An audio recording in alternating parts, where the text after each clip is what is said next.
दी गई है। इस ग्रंथ को जो जो कोई पढ़ता है त्यों त्यों यह सब ज्ञात होता है।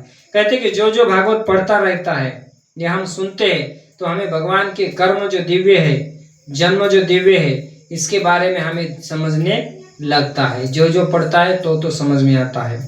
किंतु यह ध्यान देना आवश्यक है कि भगवान ने माता की गोद में से ही अपनी अलौकिकता प्रदर्शित की और उनके सारे के सारे कार्यकलाप अति मानवीय है। यथा कहते हैं कि यहाँ पर भगवान ने अपने माँ के गोद से ही क्या किया?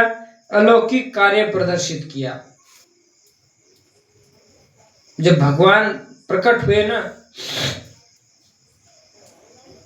तो कहते कि अपनी अलौकिकता माता के गोद से उन्होंने प्रदर्शित की और उनके सारे कार्य जो भी है वो अति मानवीय है।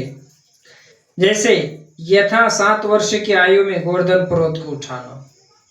कितने साल के थे भगवान? 7 साल का। 7 साल का बच्चा है ना, माँ के गोद में ही रहता है ना, या ज्यादा से ज्यादा क्या कर सकता है? चल सकता है ना। 7 साल का बच्चा, जैसे 6 साल होते बच्चा फर्स्ट क्लास में जाता है ना, तो चलने लगता है।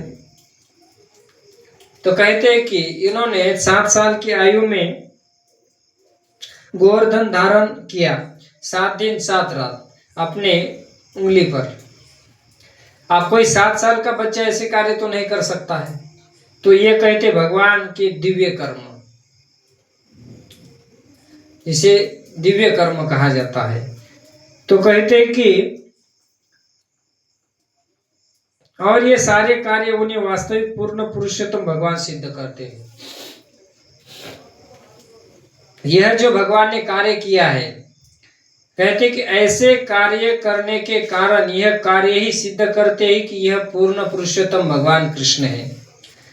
क्योंकि 7 साल का कोई बच्चा इस तरह का कार्य नहीं कर सकता है, केवल भगवान ही इस प्रकार की लीला कर सकते हैं और वो भगवान